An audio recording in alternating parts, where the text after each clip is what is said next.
Southwest Florida has everything people picture when they think about retirement: warm winters and no state income tax. But most people ignore the trade-offs until they're already here. In this video, I'm breaking down the brutal reality of retiring in Southwest Florida and what you should know before you move. I've helped hundreds of families buy and sell homes here, and some of the costs I'm covering can add thousands of dollars to what you spend every year. Let's get into it. One of the biggest reasons people retire to Florida is because there's no state income tax. And that's true. Your Social Security, your pension, and your 401k withdrawals aren't taxed by the state. So if you're moving from a state that taxes retirement income, that can leave more money in your pocket every year. But there's more to the monthly costs than taxes. Home prices climbed quite a bit over the last few years. They started to level off, which is good news for buyers. But Cape Coral still isn't the bargain some people expect. Many homes are selling somewhere in the high 300s to low 400s, depending on the neighborhood and what the home offers. If that price is higher than you planned, Lehigh Acres is worth looking at because homes there are usually more affordable. That's why more retirees have been looking there lately. I'll come back to where people are choosing to retire in just a bit. Now, buying the home is only the beginning. Homeowners insurance is the first thing to look at. In Florida, it's expensive, especially if you're buying near the water. And if the home sits on a Gulf access canal, that cost can climb even higher. Then there's flood insurance. That's separate from your homeowner's policy, and many waterfront homes require it if you have a mortgage. And if you're buying in Cape Coral, don't forget to ask about the Utilities Extension Assessments project. Parts of the city have been changing from wells and septic systems to city water and sewer. That's good for the area over the long run. But if the home is in one of those neighborhoods, you could still have an assessment attached to the property that's paid over many years. The tax savings are real. Just make sure you account for those other costs before you buy, because they can add thousands of dollars to what you spend each year. But money is one part of retirement. Having good healthcare close by becomes just as important, and that's where I want to go next. Now, if you're thinking about moving here, reach out using the information in the description below, or just scan the QR code on your screen. Helping people make this move is what I do, and you'll see a few reviews from past clients on the screen right now. If you'd like to talk about your own move, I'd be happy to help.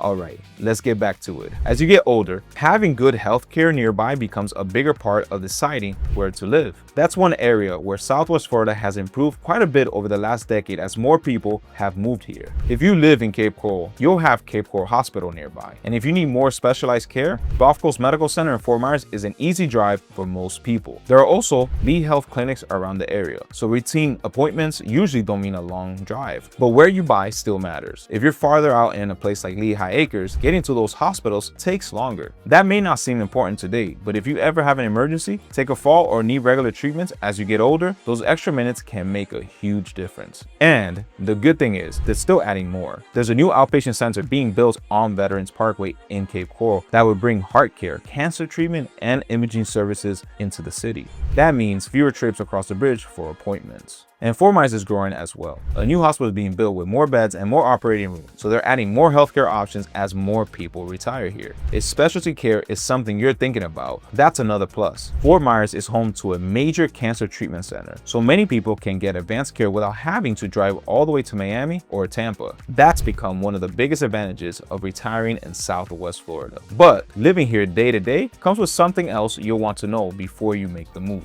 If you're hoping to walk to the grocery store, meet friends for dinner, or grab a cup of coffee without getting in a car, this city may not be what you're expecting. Cape Coral was built from scratch back in the late 1950s and 1960s. Its layout is a large grid with canals running all over the city, so neighborhoods are spread out and there isn't one central downtown where everything comes together. That's why most daily errands happen by car. Downtown Fort Myers is the closest thing you'll find to a walkable area. The River District has restaurants, local shops, and sidewalks where you can spend a few hours walking around. It's a nice option for an afternoon, but it's still outside Cape Coral. Lehigh Acres is even more spread out, so if that's where you're thinking about buying, plan on spending even more time in a car, whether you're heading to the grocery store, a doctor's appointment, or dinner. And there's one time of year when getting around out here gets a whole lot easier. In a bit, I'll explain why some residents actually look forward to the hottest months of the year. Now, Cape Coral is making some changes. The city has been adding more sidewalks and bike paths, and some of the newer communities in the northwest part of the city are being planned with better internal walkability. But today, driving is still part of living here. That doesn't seem to bother most retirees. People are still moving here, but they're not not all going to the same places they did a few years ago. Where retirees choose to live once they get to Southwest Florida says a lot about what they're looking for. I've lived in Lehigh Acres. My parents still live there, and my wife has lived in Cape Coral since she was 7 years old. I've also helped a lot of people make this move, so I've had the chance to see the same pattern over and over. A lot of retirees are ready to leave an older home behind. They don't want another house that comes with a long list of repairs. They'd rather have impact windows already in place, a builder's warranty, and less maintenance to think about. That's one reason Cape Coral has stayed so popular. There's still a lot of building happening, especially in the northwest part of the city, so buyers looking for newer homes have plenty of choices. Lehigh Acres attracts a different buyer. Homes are usually more affordable, and it's easier to find a larger lot. You're giving up some convenience because you're farther from shopping, restaurants, and the river. Well, for many retirees, that's a trade they're happy to make. The market has changed too. Buyers usually have a little more time than they did a couple of years ago because homes aren't selling as fast. That gives you a better chance to compare neighborhoods and find the home that fits you best instead of rushing into a decision. That's why both Cape Coral and Lehigh Acres continue to draw retirees. They offer different lifestyles, and the better fit depends on what matters most to you. But another part of living here has nothing to do with the house or the neighborhood. It's something everyone deals with every year, and that's where we're headed next. Winter is one of the biggest reasons people retire to Southwest Florida. The weather is warm, the skies stay sunny, and you can't forget about snow shovels and icy driveways. If you're coming from up north, that's probably one of the reasons you're looking at Florida in the first place. Summer is the trade-off. It's hot and it's humid. You end up getting things done early because the afternoons get pretty hot. Summer also means hurricane season, which runs from June to November. If you're going to live near the Gulf, hurricane season is just part of life. Besides, Hurricane Ian changed the way people buy homes here. Buyers pay closer attention to flood zones, the age of the roof, impact windows, and whether a home was built under the newer hurricane codes. Those are things you want to check before you buy because they can affect how the home holds up in a storm and what you'll pay for insurance. Now, there's a good thing about summer.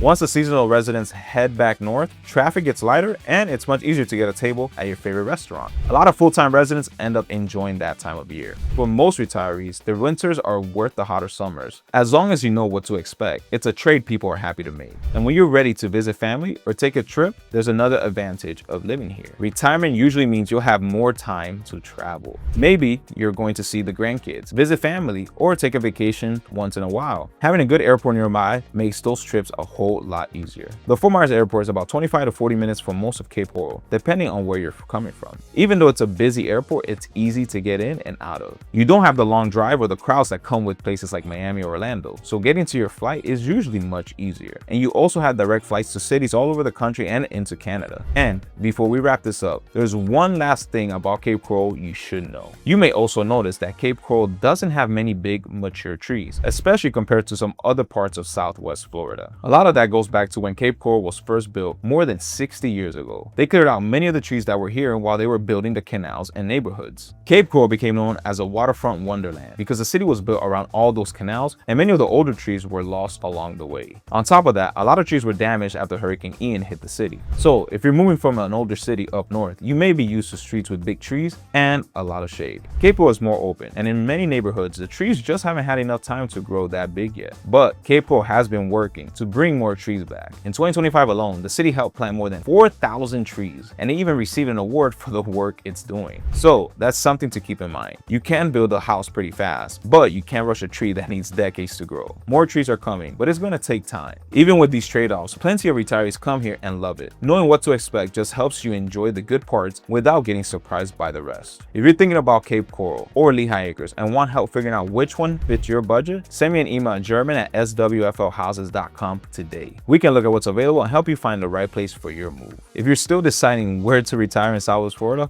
watch this video next. I cover the areas people are leaving and what you need to know about the new Florida condo law. Thanks for watching. See you next time.